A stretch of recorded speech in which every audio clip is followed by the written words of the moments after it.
खोरमै थुनेको बाघ भाग्ने त तपाईँहरूको यो गम्भीर लापरवाही देखिएन सर। यो चाहिँ मान्छेलाई मारिरहेको, मान्छेलाई चाहिँ त्रसित बनाइरहेको, जनस्तरमा चाहिँ एउटा त्रसको वातावरण सिर्जना गरेको बाघ त्यसरी खोरमा लापरवाही तरिकाले राख्नु तपाईँहरूको गम्भीर लापरवाही मानिन्छ कि मानिँदैन सर? यसको लागि यसमा अब चाहिँ त्रासपूर्ण तरिकाबाट बाहिर ल्याउँछ भनेर बाँकेमा ल्याउने, झन् यो बाँकेकै बर्दियाबाट बाँकेमा ल्याइसकेपछि बाँकेकै जनता त्रासपूर्ण अवस्थामा बस्नुपर्ने अवस्था भयो सर। भागिसकेपछि कहीँ कतै खराएको भन्ने सुनिन्छ, कहीँ कतै आयो भन्ने सुनिन्छ। यो त झन् त्रास भयो नि सर। यो तपाईँहरूको गम्भीर लापरवाही भयो सर। के भन्नुहुन्छ तपाईँ? मैले ठ्याक्कै यो प्रश्न सोधेँ तपाईँ। ठिक छ सर, प्रथम त यो त्रासको वातावरण बिल्कुलै छैन। त्यो पुराना भएको कारणले गर्दा, मर्मत सम्भार नगरेको कारणले गर्दा, तपाईँहरूको केयरलेस अथवा चाहिँ लापरवाही कारणले गर्दा भएको हो। तपाईँको ठ्याक्क भनाइ के हो सर? मैले यसको जवाफ अझै पाउन सकिनँ सर। यो अब लापरवाही एउटा वयस्क बाघले औषधमा एक हप्तामा एउटा चाहिँ शिकार मारेर उसले खान्छ र यो अवस्थामा आइसक्दाखेरिको अहिलेसम्म हामीले कुनै दुर्घटना नहुन दिनको लागि विशेष सतर्कता र विशेष चाहिँ सचेतनाको कार्यक्रमहरू गर्दै नमस्कार, कार्यक्रम हाम्रो निगरानीमा यहाँहरूलाई स्वागत छ।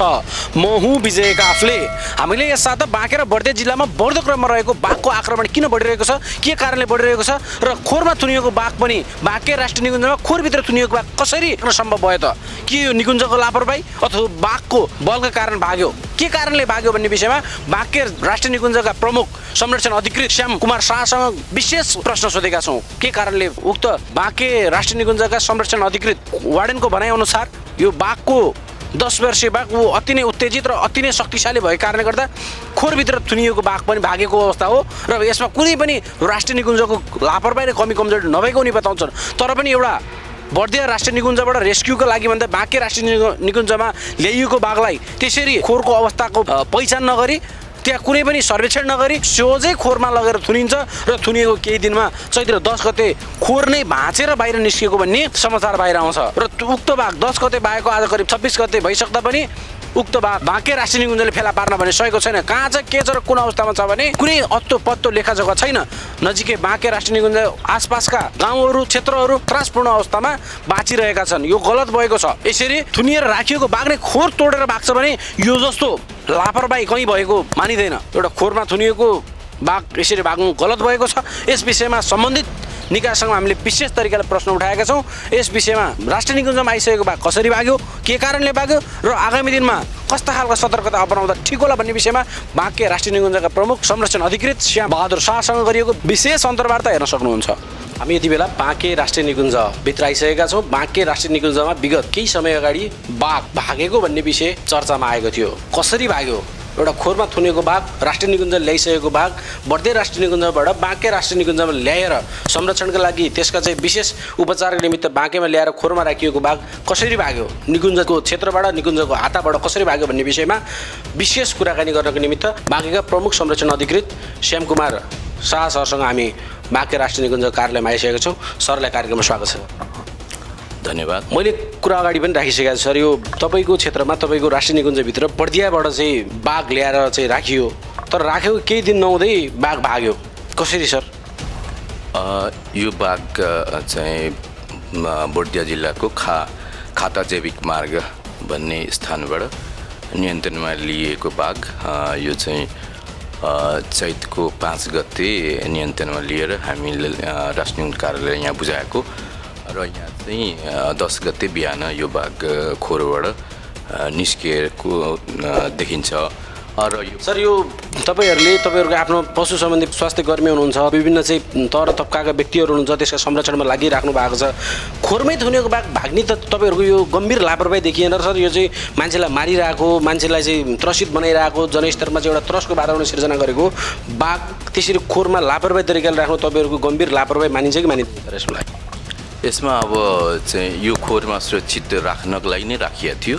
खोर चाहिँ विगत 3-4 वर्ष पहिले बनाएको खोर र यसमा चाहिँ अब हालसालैको समयमा पनि यस्ता चाहिँ जीवजन्तुहरू राखिएको थिएन। तर यो चाहिँ यस्तै भविष्य कुनै बेला यस्तो पर्ला जीवजन्तुको संरक्षणको क्षेत्रमा यस्ता चाहिँ अब जीवजन्तुहरू कुनै बेला चाहिँ बाहिर निस्किने अवस्था आउला र चाहिँ कुनै चाहिँ अब समस्याको अवस्था आएको बेलामा जीवजन्तुलाई नियन्त्रणमा राखेर नियन्त्रणमा लिने र केही समयको लागि त्यहाँ राख्ने व्यवस्थाको लागि नै बनाइएको थियो।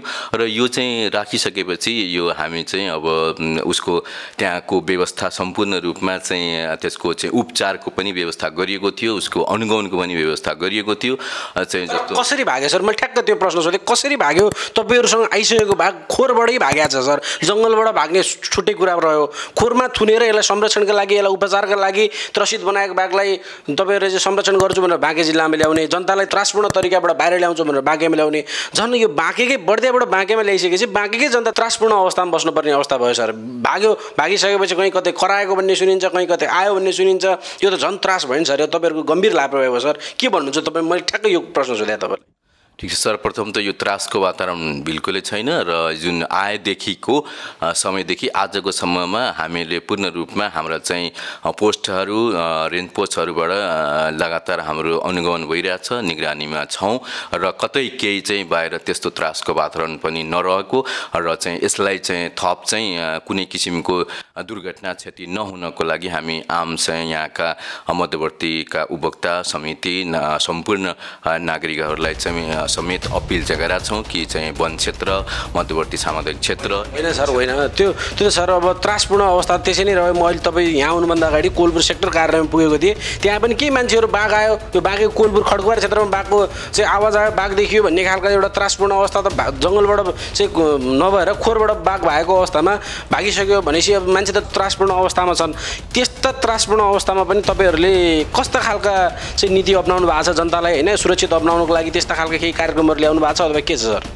यसमा अब त्रासपूर्ण वातावरण मैले भनिहालेँ अघि छैन र यसलाई चाहिँ थप चाहिँ केही घटनाहरू नघटुन् भन्नको लागि हामीले सम्पूर्ण मध्यवर्ती सामुदायिक वनका उपभोक्ताहरूलाई समेत यस क्षेत्रमा वनमा चाहिँ अब साँझ बिहानको समयमा नजानको लागि र जानै पर्ने अवस्था आयो भने समूहमा जानको लागि विशेष सतर्कतापूर्ण चाहिँ अब सतर्कता अपनाएर जानको लागि मात्रै हामीले भनेका छौँ र रात्रिकालीन जुन सडकमा चाहिँ आवागमन जुन छ त्यसको लागि मोटरसाइकल पैदलको आवागमनलाई हामीले चाहिँ रोक्न निषेध गर्न हामीले सबैसँग अपिल चाहिँ गरेका छौँ र यो यसबाट चाहिँ अहिले चाहिँ रात्रि समयमा जुन वन्यजन्तुहरूको लगायत अब विभिन्न कुराहरूको घटनाहरू त्यो समेत यसले चाहिँ न्यूनीकरण गरेको अवस्था छ र चाहिँ हाम्रो चाहिँ यही विषयलाई लिएर यही बाघको अवस्थालाई थप चाहिँ जानकारी लिनको लागि हामीले चाहिँ भोलि पर्सिबाट नै हाम्रो निकुञ्ज क्षेत्रमा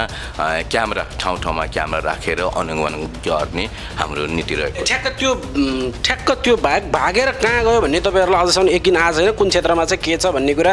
तपाईँको खोरबाट भागेको बाघको पनि तपाईँहरूमा कुनै लेखाजोखा कहाँ पुग्यो केही अहिलेसम्म जानकारी आइपुगेको छैन सर? यो त निकुञ्ज क्षेत्रमा गएको छ र यो बाघको बानी बेहोरा बुझ्दाखेरि हाम्रो उसको चाहिँ के हुन्छ भने अब यो चाहिँ अब जुन हिसाबले हामीले अहिले चाहिँ बुझिरहेछौँ कि यो यसरी चाहिँ त्यहाँ चाहिँ मानिसलाई चाहिँ आक्रमण गरेको र अहिलेसम्मको अवस्था हेर्दाखेरि यो मानिस आक्रमण गरेको जस्तो अवस्थाको पनि बाघ थिएन होला र यो चाहिँ स्वाभाविक रूपमा यसको चाहिँ हाम्रो जस्तो अब बाँके राष्ट्रियमा 21वटा यहीँ बाघ छन् र यो चाहिँ यो सहितको बाँके जिल्लामा 21वटा बाघ छन्, यो सहित 22वटा भयो। यो पनि बाघको लागि जुन यहाँ निकुञ्ज क्षेत्रमा पर्याप्त पानी आहारा प्रजातिको जीवजन्तुहरू पानी र वासस्थान यहाँ पनि छ र त्यसले यसको चाहिँ 2-3वटा विकल्पहरू छन्। यो निकुञ्ज क्षेत्रमा जुन गएको देखिन्छ यसबाट कि चाहिँ यहाँ चाहिँ उसलाई चाहिँ अब शान्त अनडिस्टर्ब क्षेत्र चाहिन्छ बाघलाई, अनडिस्टर्ब शान्त निकुञ्ज क्षेत्र निषेधित क्षेत्र हो, मानिसहरू आउने जाने क्षेत्र पनि होइन, यहाँ चाहिँ पर्याप्त आहारा प्रजातिहरू छन्। चुरे क्षेत्रहरूको जुनको निकुञ्जभित्रको रहेका चुरे क्षेत्रहरूमा पानीको पनि व्यवस्थाहरू छन्। त्यसले गर्दाखेरि यहीँ चाहिँ उसलाई चाहिँ आश्रय चाहिँ पाएको हुनाले यहाँ पनि रहेको अवस्था हुनसक्छ एउटा। कि त यस्तो चाहिँ बाघ प्रजाति फेरि कस्तो हुन्छ भने जुन ठाउँबाट ल्याइएको हो जुन उसको होम रेन्ज छ त्यो होम रेन्जमा। ठिक छ सर, मैले ठ्याक्क चाहिँ अघि मैले सोधेको प्रश्नको उत्तर पाइनँ सर। खास के कारणले भाग्यो सर? तपाईँले भन्नुभयो 3-4 वर्ष अगाडि बनाइएको थियो, त्यो पुराना भएको कारणले गर्दा मर्मत सम्भार नगरेको कारणले गर्दा तपाईँहरूको केयरलेस अथवा चाहिँ लापरवाही कारणले गर्दा भएको हो? तपाईँको ठ्याक्क भनाइ के हो सर? मैले यसको जवाफ अझै पाउन सकिनँ सर। यो अब लापरवाही कुनै किसिमको गरिया थिएन, यसमा अब राखिएको चिजलाई सुरक्षित नै रहला भन्ने हो। तर यो के बाघ वयस्क बाघ 10 वर्षको बाघ यसलाई यस्तो अद्भुत अब शक्ति भएको बाघ अब हामीले पौराणिक कथाहरूमा पनि सुने गरेको बाघको विभिन्न कुराहरू होइन किंवदन्तीहरूमा पनि सुने गरेको यो बाघहरू जुन छ यसको शक्ति चाहिँ अद्भुत हुन्छ र यो चाहिँ वयस्क अवस्थामा रहेको बाघ कुनै किसिमको चाहिँ भनौँ न यसलाई चाहिँ घाइते भएको अथवा कुनै किसिमको अशक्त भएको बिरामी भएको त्यस्तो अवस्थामा नभएको वयस्कमा रहेको बाघ र यो यसले पर्याप्त खुला ठाउँमा विचरण गर्ने बाघ यो जन्तु हो र यसले चाहिँ ठुलो क्षेत्र लिएको हुन्छ र यसलाई चाहिँ अब त्यसलाई अब त्यो ठाउँको चाहिँ अवस्थालाई हेरेर त्यसलाई नियन्त्रणमा लिएर यहाँ राख्दाखेरिको अवस्थामा यसको लागि क्षेत्र सानो त्यो खोर सानो र यसले चाहिँ एकदमै आफ्नो चाहिँ सम्पूर्ण शक्ति लगाएर त्यसलाई चाहिँ निस्किन प्रयासले लाग्ने तपाईँहरू सक्ने आफ्नो भरपुर क्षमता लाउँदा पनि बाघ भाग्यो खोरबाट।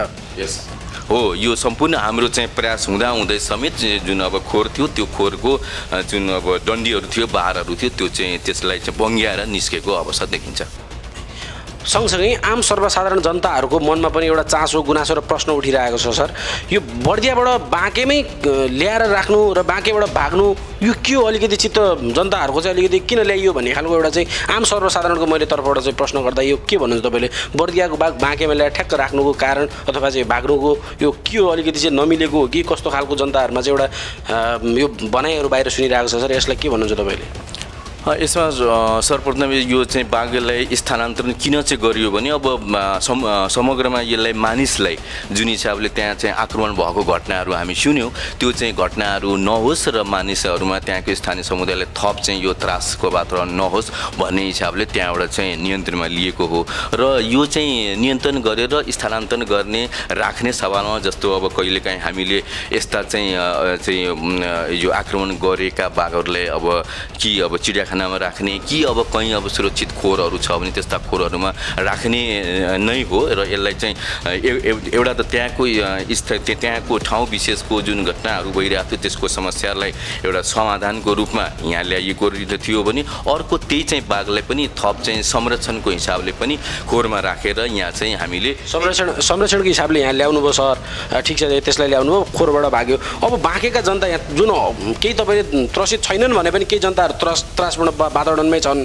जङ्गलबाट खोरबाटै बाघ भागिसक्यो, निकुञ्जबाटै बाघ भागिसक्यो भनिसकेपछि उनीहरू विश्वस्त हुँदा हुन्छ। अहिले चाहिँ त्यस्तो खालको त्यो बाघ होइन जसले आक्रमण गरोस्, त्यसरी चाहिँ एकदम विश्वस्त भएर उनीहरू बस्दा हुन्छ, त्यो अवस्थामा बस्दा जनताहरू एकदम सुरक्षित रहन सक्छन्, एकदम आफू ढुक्क भएर बस्न सक्छन्।